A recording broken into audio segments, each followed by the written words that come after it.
check this out. Let me break this technique down for you guys real quick. Here's our key. Everyone knows how to set up a key.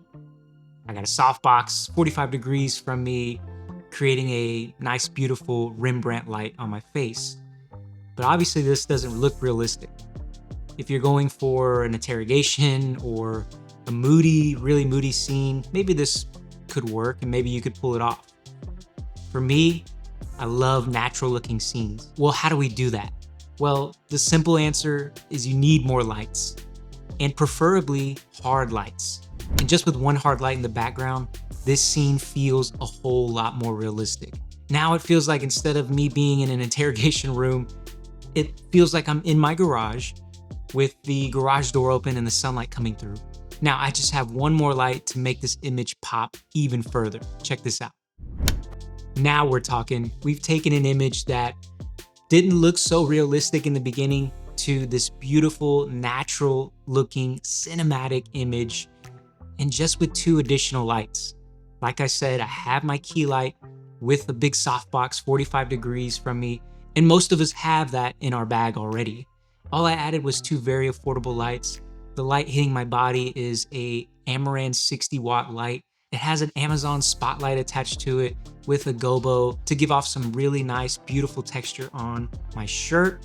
And I have a Godox 200C with the aperture barn doors to create that beautiful slash in the back wall to make it feel like I'm sitting in my garage, but with some beautiful morning sunlight coming through the garage door.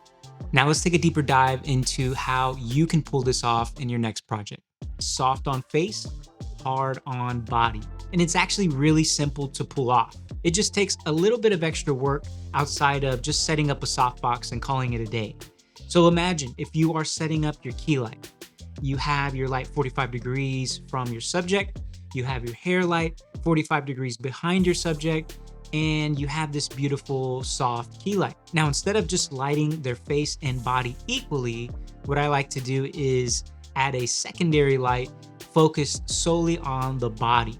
Now, just like any lighting technique, you want to have full control. So that secondary light that you set up to hit the body has to be very controlled. There's different attachments you can use, like a Fresnel lens, barn doors. Now, the other way to look at this technique is soft on face, hard on background. And we do this quite a bit in our scenes. So these layers of hard light, soft light really amplify and bring the shot to life. And that's truly the key to making sure your images look as realistic and as full as possible, is adding multiple layers of light, dark, obviously contrast between light and dark, and different pockets of hard light as well. Whereas if you had someone in a dark room sitting in the middle and keyed them up with a softbox, you'll always be wondering why your image doesn't look as naturalistic as it could be.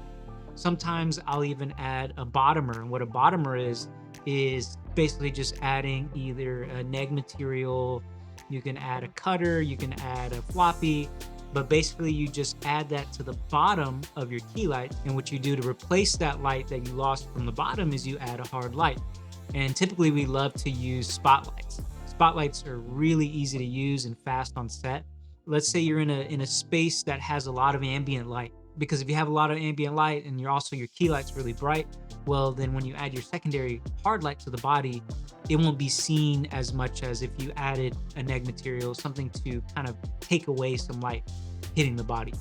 Whether we do the SOFHOB on the subject, we're for sure gonna always have some kind of hard light on the background. So if you key your subject and maybe you're out of lights and you're like, man, I only got one more light to use, I would personally, if I had a choice and I was limited on resources and gear, I would always lean towards lighting up your background. And it's the same concept as using it for the body. You throw on a spotlight attachment or some kind of Fresnel or something to control that beam.